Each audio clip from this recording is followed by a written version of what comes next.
Greetings once again on this Sunday. We're glad you're with us either at 9 a.m. or our encore at 10:35 p.m. to get the real story behind the big stories. I'm Richard Ransom. Here's what we've got cooking on this hot July weekend. First, Memphis crime. Two high-profile crimes stirring up people's fears this week.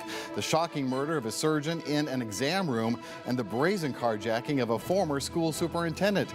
But is the perception of crime here worse than the reality, or are the fears justified? We'll also talk about the state of the Memphis mayoral race. New fundraising numbers out this week show who's winning the money contest.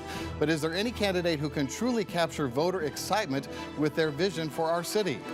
And the state of Tennessee politics. What a national publication has to say about this state's political landscape paints a not-so-flattering picture of Memphis. We'll get to all of that in the next 30 minutes, but first let me introduce my panel. Otis Sanford is back after a little hiatus, our ABC24 political analyst and political consultant Susan Adler-Thorpe, also former columnist for the Commercial Appeal. Let's talk about the crime first. I hate to, but it's just been a gruesome week, and we've had several of these in the past year. You talk about Tyree Nichols, you talk about the Eliza Fletcher case, Ezekiel Kelly, on and on it goes. But this week we had Surgeon Benjamin Mock, Collierville hand surgeon, killed in an exam room. We have indications that there may be some issues with the suspect's mental health and perhaps some drug issues, but nonetheless, no less tragic what happened as that suspect, according to all eyewitness accounts, walked into that exam room at Campbell Clinic and shot Dr. Mock. And then we have the other high-profile crime involving former Memphis City School Superintendent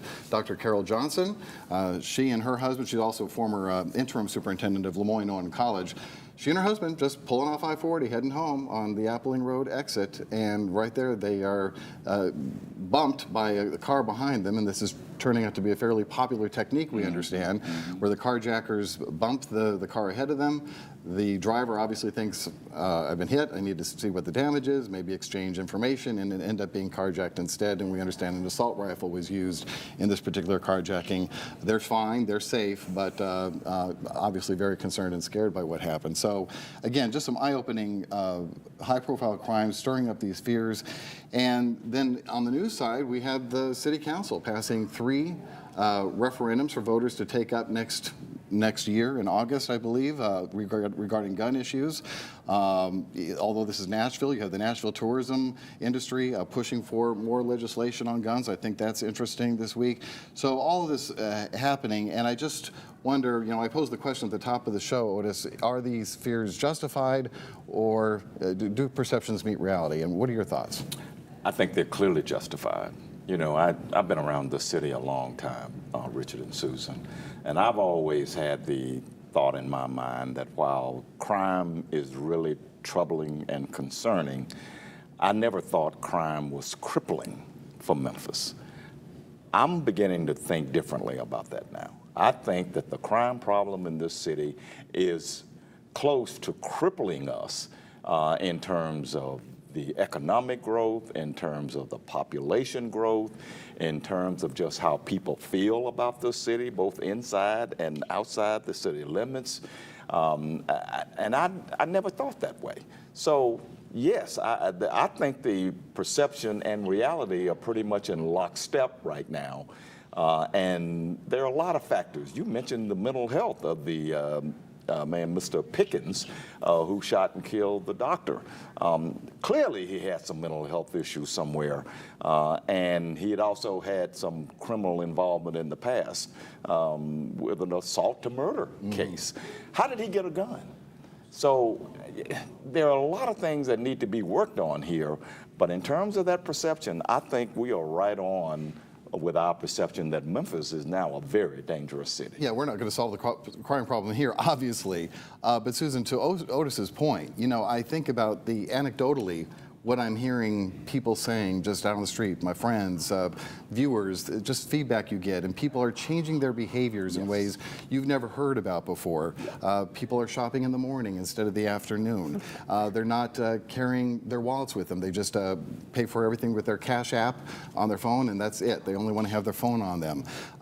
They're keeping extra lengths between them and the car ahead of them. Just things that they feel whatever they can do to try and prevent or be safe They're avoiding going downtown to eat. And I don't have to tell restaurant owners they're feeling the pinch because they're concerned about the car theft problem in particular. And I think that is what exponentially is driving the fear is that hits home. When you go from some 3,000 car crimes a year last year to 8,000 cars stolen already this year, a rate of over 40 a day, it doesn't take long before you start hearing stories. You know, your neighbor, it happened to them, your coworker, it happened to them, and it starts to build and you're very aware of the situation.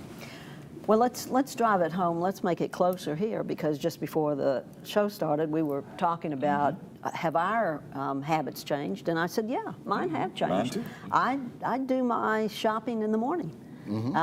I'm just hoping that these young thugs who want to break in cars or steal cars are still asleep at 9, 10 o'clock in the morning. Yeah, my habits have changed, and everybody's. But let's even go back. Remember, C.J. Davis wasn't even here but a few months when her gun was stolen from her car. I mean, Otis is right. It is crippling our city. When businesses come here or take a look at Memphis, and do they want to come here when the head of our Chamber of Commerce is murdered downtown, when a doctor walks into an exam room and he's shot by a patient, and wait a minute, why did Pickens have a gun?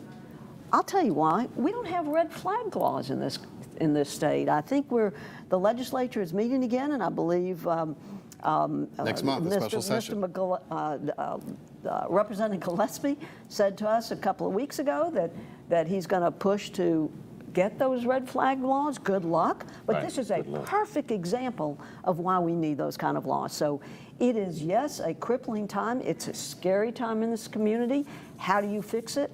I don't know, but we've got a mayor's race coming up, and maybe one of the 24 people running for mayor will come up with a bright idea.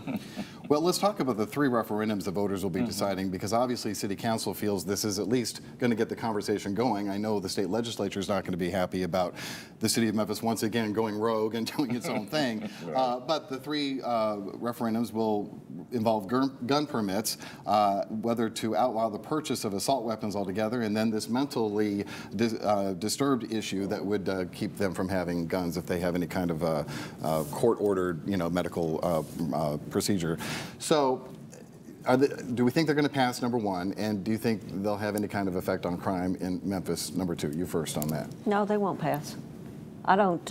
In Nashville, I'm. No, this is. Well, no, this is City Council. We're talking about the referendums. Oh, yeah, they probably will pass. I think they will too. I'm sorry, you lost me on that, but absolutely. I think that this city and the urban core and the people who live in the city of Memphis are absolutely attuned to the problems that we have on the criminal front. And let me tell you something.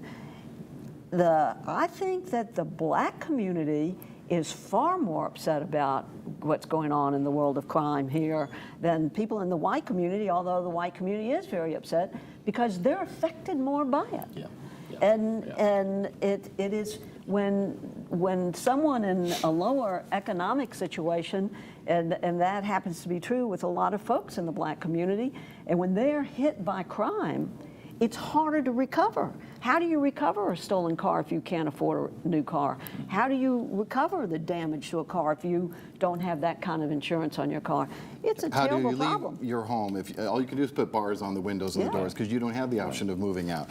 It's just a cyclical problem that only grows. And so I only brought up the state because I expect state lawmakers will be none too happy that the city of Memphis has passed an ordinance and done this on their own. They're going to take the city to court, especially with the grip the NRA has. And no doubt about it, they're going to take the city to court. But Susan is absolutely right. This will pass by a landslide. The fact that 12 city council members out of the 13 voted to approve these, and we're talking about Republicans like Frank Colvat and Worth Morgan, and so 12-0, and the 13th city councilwoman, Rhonda Logan, just happened to have to leave before the vote. This would have been a unanimous vote. Easily. And I think that the voters are going to approve it. It's going to wind up in court, and here we are again with Memphis versus the state. Versus the state, and anything that comes up in the state in the special session, and that's where I want to go back to. will not pass. No. It just won't happen. The state legislature looks at Memphis and Shelby County as a third world, that it just doesn't function like the rest of the state, so let's ignore what they need. We'll talk about that in our third segment, but in our next segment, I want to talk about more about crime, and specifically what effect is going to have on the mayor's race. We have to believe is going to be the dominant issue. And we'll also talk about where each of the candidates stands when it comes to their fundraising year to date, right after this.